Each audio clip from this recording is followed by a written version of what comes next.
Hello दोस्तों, आप सभी लोगों का मेरे चैनल में स्वागत है। आज की कहानी का उद्देश्य बहुत ही अच्छा है।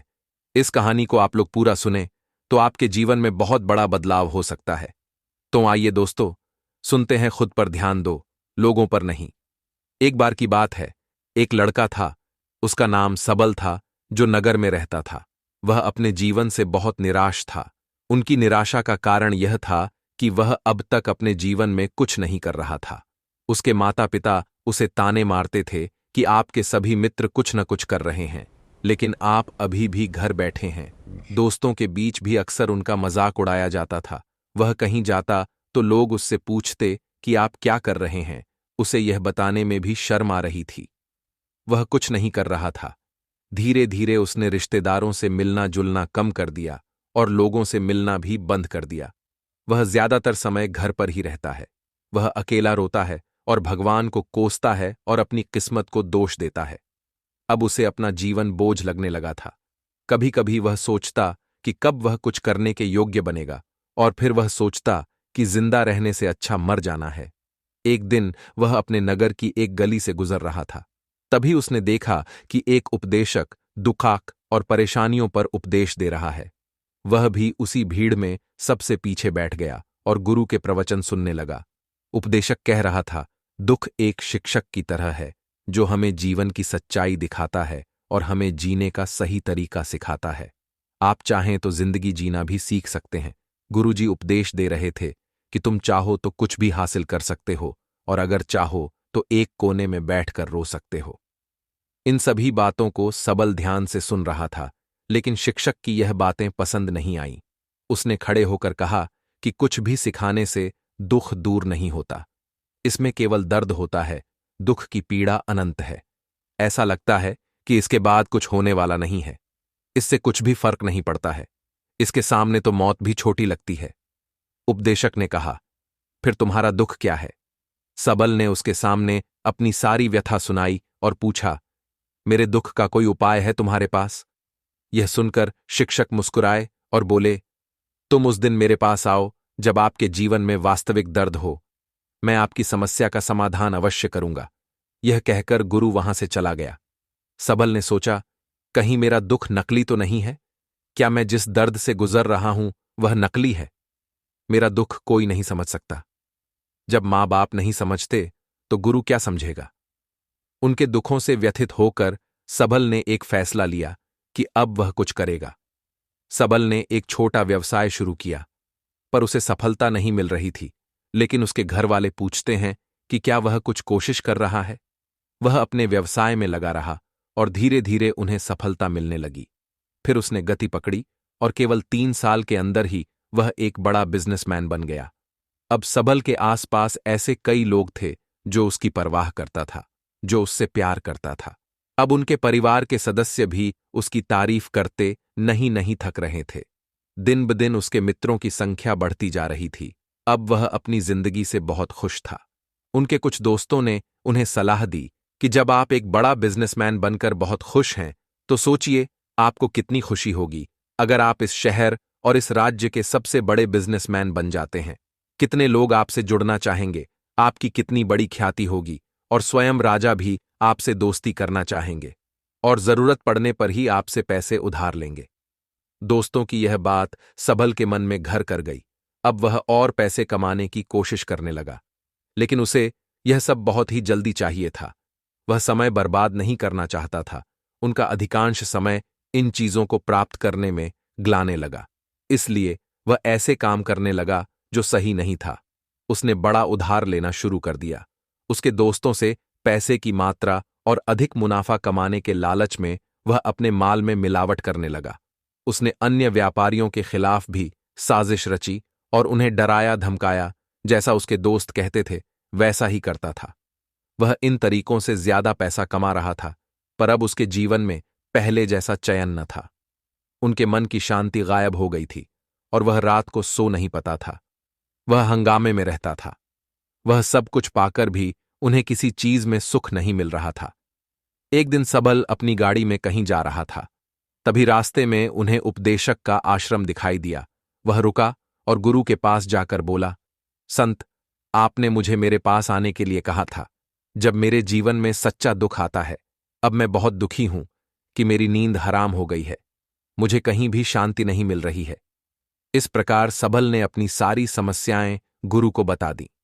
गुरु ने कहा, जब तुम पहली बार मुझसे मिलने आए थे, तब भी तुम किसी दुख में थे। आपने उस दर्द से क्या सीखा? सबल ने कहा कि सिर्फ सोचने और चिंता करने से कुछ नहीं होता।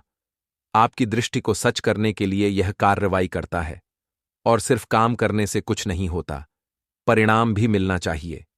जब आपको लगता है कि आपका लक्ष्य हासिल नहीं होने वाला, तब राह में चाहे कितनी भी मुश्किलें आ जाएं, मन कितना भी निराश क्यों न हो, कितना भी लगता हो कि अब कुछ नहीं होने वाला है, तभी विश्वास करें, मैं जो भी कर रहा हूं उसमें अवश्य सफल होऊंगा। लोग केवल सफल लोगों का सम्मान करते हैं। कोई कितना भी अच्छा क्यों न हो, वह हमेशा लोगों की नजरों में बोझ बने रहते हैं। यह सब सुनकर उपदेशक मुस्कुराया और बोला, जब आपके पास है तो यह वास्तविक दुख नहीं है। अपने जीवन में वास्तविक दुख आए तब मेरे पास आओ, मैं उसे ठीक कर दूंगा। सबल ने जाते समय साधु को सोने के सिक्कों से भरा घड़ा भेंट किया। घड़े को देखकर गुरु ने कहा कि यह मेरे किसी काम का नहीं है, उस पेड़ के नीचे गड्ढा खोदकर गाड़ दो।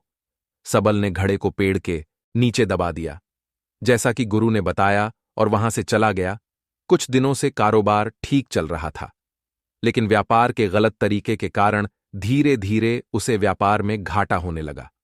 उसकी सारी दौलत धीरे धीरे खत्म होने लगी, और एक दिन ऐसा भी आया जब उसके पास कुछ भी नहीं बचा और उस पर कर्ज का बोझ चढ़ गया था।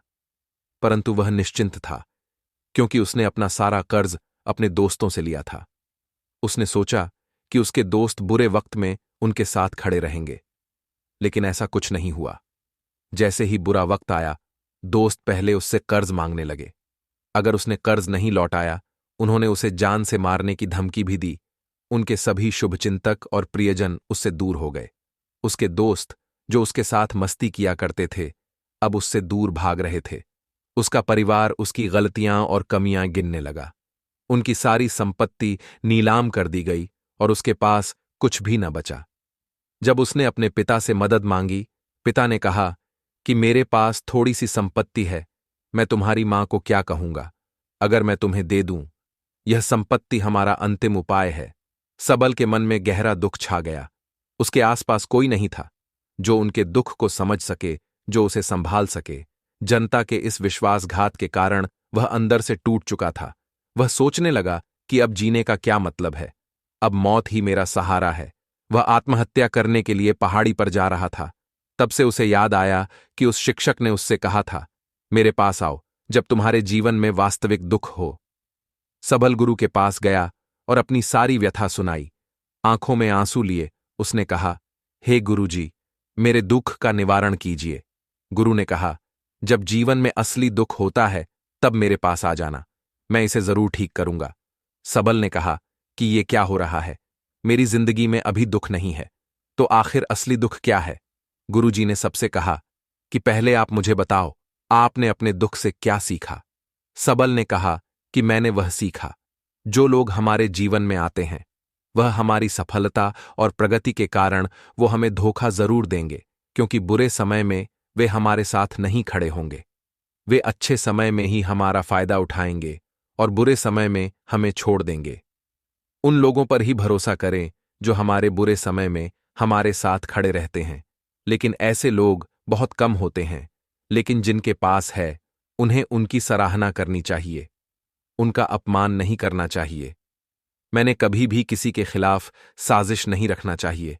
अपना काम ईमानदारी और धैर्य से करें और कभी लालची मत बनो।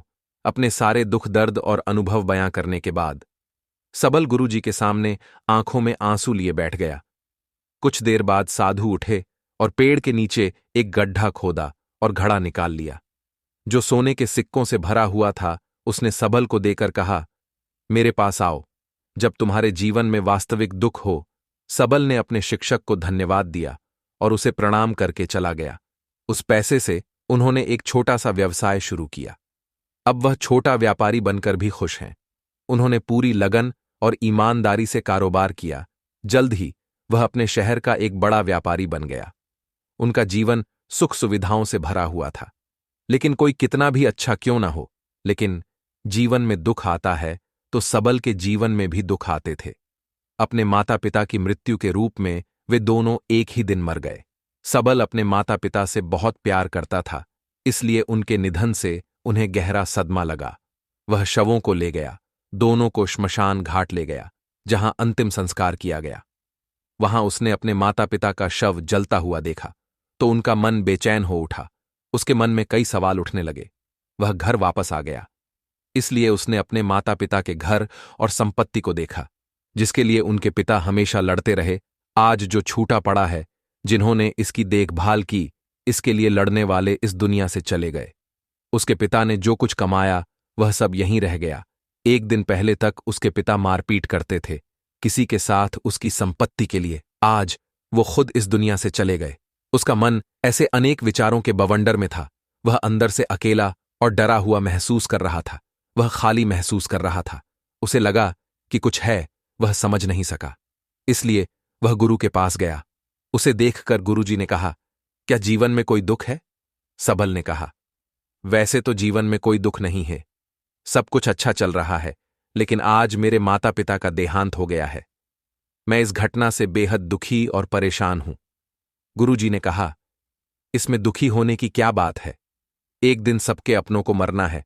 कोई न कभी जिया है और न कभी रहेगा। एक दिन तुझे भी मरना है। शायद तुम कल ही मर जाओगे, या आप आज भी मर सकते हो।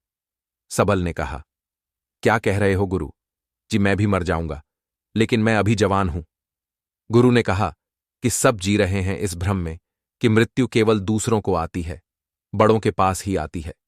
लेकिन जवान और बूढ़े मर जाते हैं, बच्चे मर जाते हैं। मौत का उम्र से कोई लेना देना नहीं है। यह सभी को प्रभावित करता है। मास्टर जी की ये बातें सबल के मन में घर कर गईं और वह चुपचाप चला गया। लेकिन उसका मन अभी भी बेचैन था। वह खाली महसूस कर रहा था। वह सारा दिन अपने बारे में ही सोचता रहा कि वह कौन है, वह इस दुनिया में क्यों आया है, क्या जीवन का लक्ष्य केवल चीजों को खाना और मरना है? ऐसे कई सवाल उसके दिमाग में लगातार उठ रहे थे, लेकिन उन्हें अपने किसी भी सवाल का जवाब नहीं मिल रहा था और उसका दुख दिन ब दिन बढ़ता ही जा रहा था। इसलिए कुछ दिन बाद वह फिर से गुरुजी के पास पहुंचा और बोला, हे स्वामी, मैं बहुत दुखी हूं, क्योंकि मैं यह नहीं जान पा रहा हूं कि मैं कौन हूं और मैं इस दुनिया में क्यों आया। यह सुनकर गुरुजी मुस्कुराए और बोले, आज आपके जीवन में पहली बार सच्चा दुख उत्पन्न हो गया है। ये वास्तव में दुख कहलाने के लायक हैं। हम नहीं जानते कि हम कौन हैं, हम क्यों आए हैं, क्या करें, कैसे करना है। सबल ने अपने गुरु से कहा कि उसकी दुर्दशा दूर करो। गुरु ने कहा कि हम सभी इंसान हैं, जीवन भर संग्रह करते रहते हैं। सबल ने कहा कि सभी इंसान जीवन भर धन, सम्मान, परिवार, प्रतिष्ठा, मित्र, शत्रु आदि जमा करता है। गुरु ने पूछा, क्या हम एकत्रित की गई चीजों में से कुछ भी अपने साथ ले जा सकते हैं? सबल ने कहा, कोई भी इंसान अपने साथ कुछ भी नहीं ले जा सकता, वह सिर्फ अकेला ही जाता है। मेरे माता पिता भी अपने साथ कुछ भी नहीं लेकर गए। सब कुछ, धन, संपत्ति, वैभव, सब कुछ यहां पर छोड़कर गए। शिक्षक ने कहा, अब मेरी बात ध्यान से सुनो। इस संसार में हमें जो संग्रह करना चाहिए वह हम नहीं करते। चीजें हमारे सामने होती हैं, लेकिन हम उन्हें देखने की कोशिश नहीं करते। हमें इस दुनिया में जो कुछ भी इकट्ठा करना है वह हम खुद हैं। हमें खुद को जुटाना होगा, ताकि जब हम मरें तो हम एकजुट हो सकें और खुद को पहचानने में सक्षम होने के लिए हम अंदर बंटे हुए हैं। हम प्यार, नफरत, गुस्सा, ईर्ष्या में बंटे हुए हैं। क्रूरता, धन, स्थिति, प्रतिष्ठा, सम्मान, पहचान, धर्म, जाति, सैकड़ों हजारों ऐसी चीजों और इच्छाओं में हम विभाजित हैं और टुकड़ों में जीवन जी रहे हैं। इस विभाजन के कारण हमारी चेतना कभी एक नहीं हो सकती। हमारी चेतना शक्ति बिखरी हुई है, इसलिए हमारे पास इतना समय नहीं है, इतनी ऊर्जा नहीं कि हम मुड़ सकते हैं और अपने भीतर देख सकते हैं। वास्तव में धन, सम्मान और सुविधाओं का अभाव, लोग इसे दू-अख समझते हैं और जीवन भर के लिए जो दू-अख कहकर रोते रहते हैं और समाधान खोजने का प्रयास करते रहते हैं, उन्हें अपना समाधान कभी नहीं मिलेगा, क्योंकि जिसे लोग दुख कहते हैं वह वास्तविक दुख नहीं है। यह सिर्फ एक आदमी की इच्छा है। उसकी इच्छा कभी पूरी नहीं होती। इसीलिए व्यक्ति को कभी उनके प्रश्नों का समाधान नहीं मिलता। इसलिए इन सब से परे यदि आप अपने दुखों का अंतिम समाधान चाहते हैं तो सबसे पहले खुद को समेटो, इस दुनिया से अपनी ऊर्जा वापस ले लो और इकट्ठा करो। अपने आप पर ध्यान केंद्रित करो, स्वयं पर ध्यान दो। अपने मृत्यु से पहले अपने आप को जानने की कोशिश करो, बिखरो मत। सबल ने कहा, तो गुरुजी, क्या हम इस संसार को छोड़ दें? हमारी सभी इच्छाओं को मार देना चाहिए, किसी से प्रेम नहीं करना चाहिए, धन संग्रह नहीं करना चाहिए, सम्मान की आशा छोड़ देनी चाहिए। शिक्षक ने कहा कि भावनाओं और इच्छाओं ऐसे बिखरे हुए मनुष्य में से निकल आओ, जैसे कोई पत्थर पहाड़ से गिरे जिस पर पर्वत का कोई वश नहीं है सिवाय देखने के, परेशान होना और कुछ खोना। वैसे ही बिखरे हुए मनुष्य की इच्छाएं बेकाबू और दर्दनाक हैं। उसका अनियंत्रित मन इच्छा करता रहता है और कल्पना करता रहता है और यह दुख देता है। लेकिन जब एक व्यक्ति अपने मन को एकत्र करता है तो वह जो कुछ भी करता है वह उसके नियंत्रण में होता है। फिर उसकी इच्छा से इच्छाएं भी उत्पन्न होती हैं।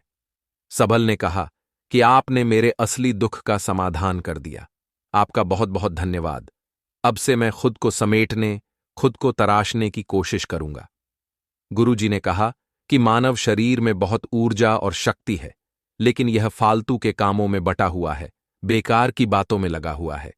यह एक बहुत ही शक्तिशाली मशीन की तरह है, एक बच्चे के हाथ में रखा जा रहा है और वह बिना सोचे समझे अपनी शक्ति बर्बाद कर रहा है और बिना किसी नियंत्रण के।